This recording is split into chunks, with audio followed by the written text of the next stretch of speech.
법과 정의 그러면 이 법이 뭡니까? 또는 정의가 뭡니까? 이제 사람들마다 자기 생각과 이 처한 입장에 따라서 다른 얘기를 할 겁니다.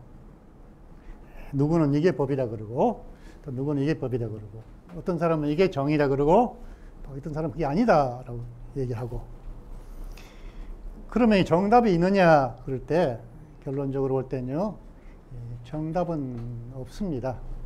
현실적인 정답은 더더욱 없습니다. 그럴 때 정답이 없기 때문에 그리고 정답 없다고 포기할 것이냐? 아니다. 그 시대에서 주어진 여건 속에서 어떤 답을 얻을 것인지 최선의 노력을 해야 된다는 의미에서 정답 대신에 최선의 답을 구하는 노력을 해야 됩니다. 이 법은 그 시대에서 최선의 답이라는 겁니다. 그 답을 구하기 위해서는 여러 가지 제도가 필요하고 절차가 필요하고 관련되어 있는 이 원칙이 필요할 겁니다. 그래서 그러나 이걸 볼 때는요, 크게 볼 때는 인간이 어떤 제도를 통해서 구현하는 상대적인 정의이기 때문에 항상 절대적인 옳고 그름을 판단하는 신의 기준 입장에 볼 때는 굉장히 불완전한 정의입니다. 그래서 모든 사람들이 불만을 가지는 거죠. 그러나 모든 사람들이 양해할 수 있는 최소한의 공통 분모를 찾아야 됩니다. 그게 법입니다. 이제. 그래서 법은 정의를 실현하는 수단이다. 이겁니다. 자, 그런데 이제 세상에 어디 가서나 어디에서 볼 땐 이 법률가를 싫어하는 것은요, 모든 사람의, 모든 사회에서 시대에 따라 공통적인 요소입니다. 법 자체에 대해서 사람들이 불편한 마음을 많이 가지고 있습니다. 왜냐? 기본적으로 볼 땐 이게 법은 이 강제력이 따르기 때문에요. 인간은 전부 자율적인 존재입니다. 가능하면 구속을 받기 싫어하기 때문에요. 그래서 어떤 의미든 간에 일단 구속하려면 싫어하게 됩니다. 그 다음 또 하나는 왜 법률가 싫어하냐, 법을 싫어하냐 할 때는요, 법은 항상 이 강자의 편이라는 생각이 있습니다. 실제로 그런 요소가 아주 강합니다.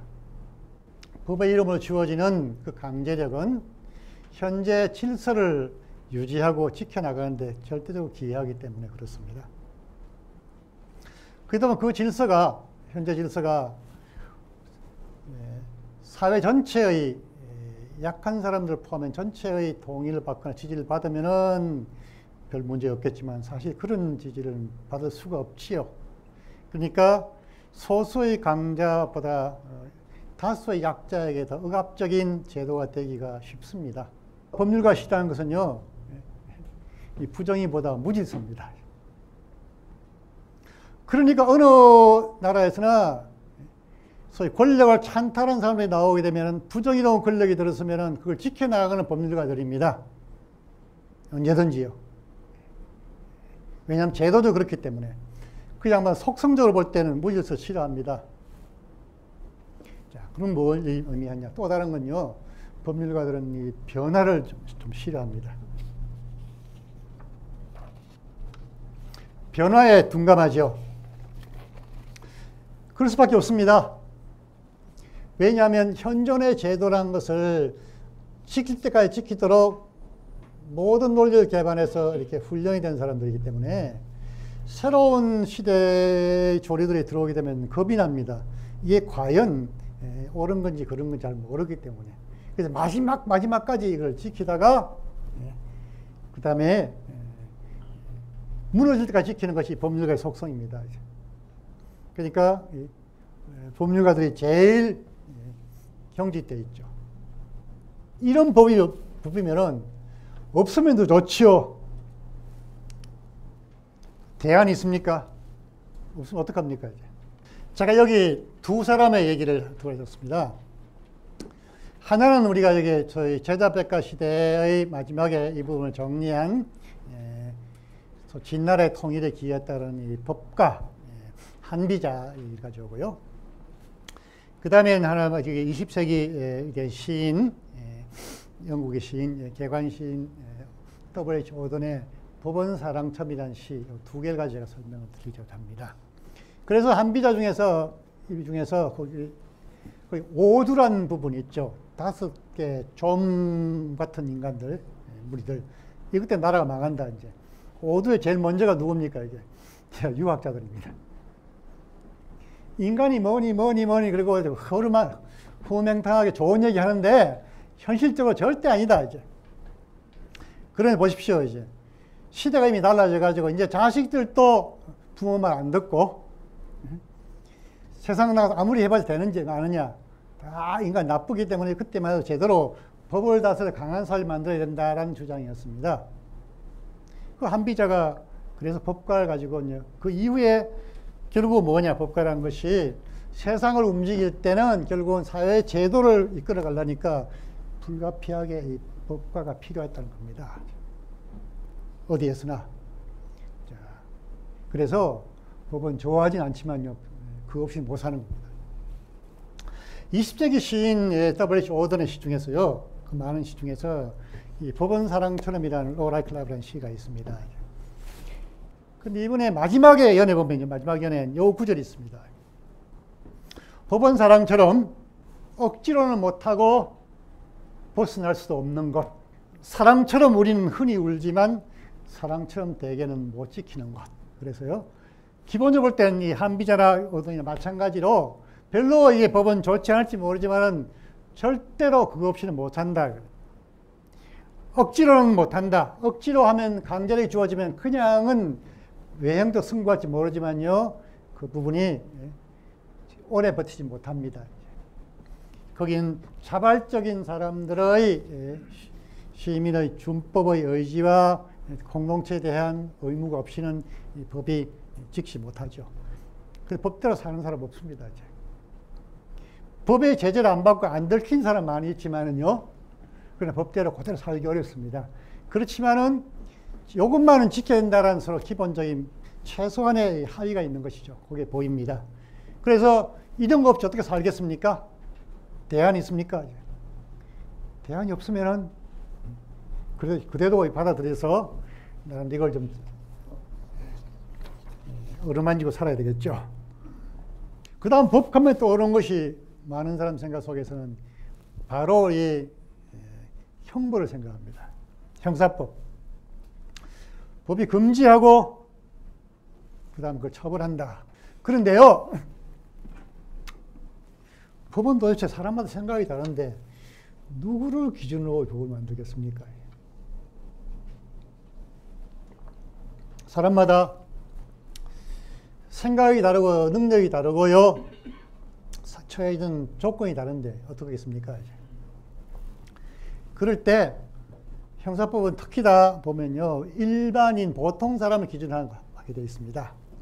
여기 있는 분이 올리버 웬델 홈스 주니어라는 분인데 미국에서 지금 중에 최고의 법률가로 존경받는 사람이고요. 이 사람이 쓴 유명한 논문이 있습니다. 법의 길이라는 게 있는데요.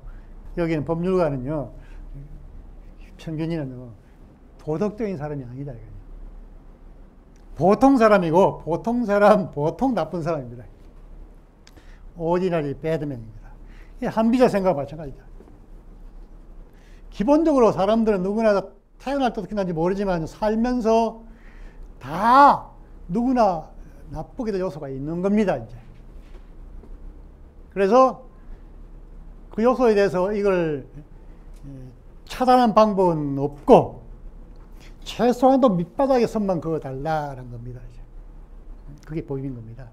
굉장히 도덕적인 사람, 더 높은 윤리적인 기준을 가진 사람은요, 이 법이 상징하고 있는 보통 사람이 아닙니다.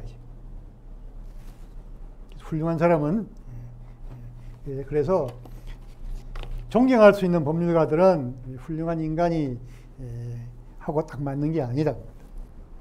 자, 그 다음에 이제 법의 덕목을 얘기합시다.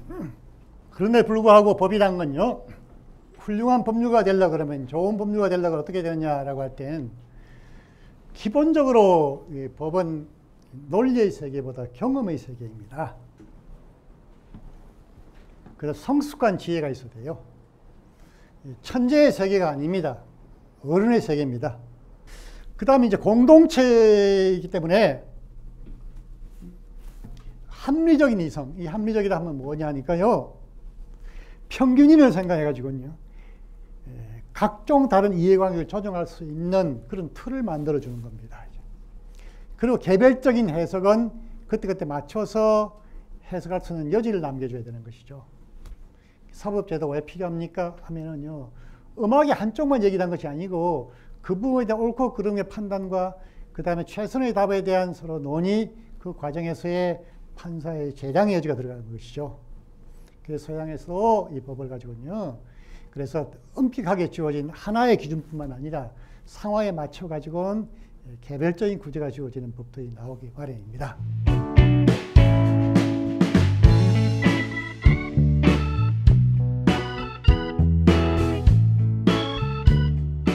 제가 이렇게 법조란 윤리를 말을요, 처음 제목을 주실 때 제가 이걸 좀 피했던 이유 중 하나가 우리나라의 법조라 하면요, 쓰는 특별한 의미가 있습니다. 판사, 검사, 변호사 자기들끼리는 법조라고 그럽니다. 법을 공부하는 사람 중에서는요, 한 여러 법률가든지 법학 교수는 끼워주지 않습니다. 이 사람들 뭡니까, 이게?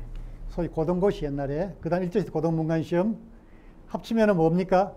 다들 일본 제국, 국가학 속에 들어가겠다 자원에서 나선 사람들이었습니다. 이 사람들 간에서 굉장한 이 동료의식이 있고 유착과 비리가 있습니다. 법조 삼론이라 자기들 세워서 얘기하죠. 자기들끼리 법조 윤리가 직업 윤리인 동시에 전문 윤리입니다. 판사의 윤리, 이런 상황에서 말씀드린 판사가 어떻겠냐, 그럴 때 한국의 판사들이 대부분 사람들이 똑똑하고 훌륭한 사람들입니다. 판사가 돈 먹고 재판을 거의 안 합니다. 그런데 이 판사는 재판을 잘못했다고 해서 그 사람의 처벌받거나 배상하는 방법이 없습니다. 재판 잘못하면 그걸로 끝입니다. 윤리죠. 그렇기 때문에 더욱더 높은 윤리가 요구되는 거죠. 그죠? 검사의 윤리. 요새 검사는 참요, 국가의 대리인입니다. 형사사건에서 국가의 입장에서 섭니다. 자, 그 밑에는 국민이 있는 거죠. 그런데 이 국가라면요, 정권을 의미하지 않거든요. 근데 검사들이 들어서 검사 가지고 상명하복 관계 쭉 내려오는 아주 일사불란한 전통이 있습니다. 명령을 받아야 되고, 지휘를 받아야 되고요. 독자적인 행동을 못하게 되고, 정부 입장에서 특정 정권의, 현재 정권에 유리하도록 하는 성향도 있지요. 기본적으로 권력의 전형입니다. 권력의 전형입니다. 그 다음 검사 비리의 특징은 뭐냐? 잘 드러나지 않습니다. 기록이 별로 없습니다. 판사를 지낸 사람들은 일단 사건을 맡게 되면요, 대체의 경우에 기록으로 나타나거든. 사건 수임했다든지요. 그런데 검찰의 경우는요, 특히 인신구속 관련된 부분은요, 기록 없이 바로 전화 한 통으로 그 사람이 석방이 될 수 있는 경우가 참 많이 있거든요. 우리나라 돈 가진 사람 참 많습니다. 그 사람들 1억은 우리가 10,000원짜리 점심 먹는 거나 마찬가지, 그보다 이하인 사람 참 많습니다. 그래서 단위가 커지는 것이 하나, 검사의 비리 특징이 잘 드러나지 않고 단위가 엄청 크고 전관예우의 가장 중요한 핵심적 부분이 여기가 있고요. 그 중에서는 하나의 숨어 있는 것 중 하나는요, 아까 말하던 법조 삼륜간에 관련된 유착관계 심하다는 겁니다. 이제. 자, 이제 변호사는 뭐냐 그러면요, 한마디로 공익적인 성격 가지고 한다 하지만은 기본적으로 볼 때는 한 사람에게 고용된 서비스맨입니다. 기본적으로 그 서비스맨은 나 사건을 맡긴 사람에 대해서 최대한 도와줘야 됩니다. 형사사건의 변호사 같은 경우는요, 죄진 사람들에게 죄를 가능한 무죄 또는 죄를 낮춰주는 쪽을 해야 됩니다. 내가 저 사람 죄진 줄 알면서 무죄 변론할 수 있느냐, 양심이 어긋나느냐? 아닙니다. 변호사 윤리 어긋나지 않습니다. 돈 주면 되고요. 그 다음엔 국가가 들어서 공익으로 그 사람의 국선변을 하는 경우라도 변호인은요, 의뢰인에게 최대한의 소송해야 되기 때문에요. 그래서 그걸 통해 정의를 실현한다 라고 할 때 정의란 개념이, 그 사람에게 정의는 가장 자기에게 사건을 맡긴 사람에게 법의 범위 내에서 최대한의 서비스를 해주는 것이 그 사람의 종입니다. 자, 그럼 지금 현재 우리 대한민국 법률가들은 어떻게 하겠냐 라는 말씀을 드리고 제 얘기를 일단 여기서 끝내겠습니다. 저희들이 90년대 중반에 한국의 사법개혁에 대한 청사진을 만들어 본 적이 있습니다. 청사진 만든 것은 80년대 후반이었고요. 87년 새 헌법이 제정되면서 헌법재판소 도입가 필요해가지고 그 이후부터 쭉 내들었는데 1994년 현재 우리나라의 변호사 숫자가 몇 명이었겠습니까? 그때 800명 정도였습니다. 94년에요. 지금 2015년 2만 명입니다. 근데 옛날엔 핵심이 자연적으로 볼 때는요, 법률가 핵심은요, 판사, 검사에 가는데 지금의 핵심은 변호사에 가 있습니다. 숫자도 많고 사람과 일상적으로 접할 수 있게 되고요. 그다음 활동도 기본적으로 볼 때는 소송이 일어나간 뒤도 있지만 소송 전에 소송을 예방할 수 있는 여러 가지 일상적인 서비스가 되고 있고요. 그 다음 문제는 뭐냐 할 때, 그런데요, 큰 문제는 우리나라, 이게 자본주의 특성입니다. 금융자본주의가 난 뒤에 모든 세계의 이 금융자본주의가 소위 말한 세계화를 통해 가지고 국경 없이 다니면서 뭔가 큰 일에 유착이 생기기 시작합니다. 그 대표적인 것이 바로 법률가와 기업의 돈의 결합입니다. 우리나라는 사실 어디가 움직이냐 그러면 다른 말로 하면요, 김앤장하고 삼성이 같이 결합해서 나라가 움직이고 있습니다. 이게 제도 권력하고 서로 묘한 관계를 가면서 가져가고 있는 겁니다. 지금 세계를 지배하고 있는 것은 결국은 미국이 중심이 되어 있는 이 금융자본주의와 월스트리트 변호사들이거든요. 세계 제국이 눈에 보이지 않는 가상의 제국이 거기 형성이 되고 있습니다. 그게 바로 한국 버전이 바로 김앤장과 삼성입니다. 자, 이런 식으로 살고 있습니다. 이게 생각보다 훨씬 더 세계 전체의 질서에 엄청 영향을 미치고 있다는 사실이죠. 이게 불행이든 다행이든 지금 우리는 그 속에 살고 있는 겁니다.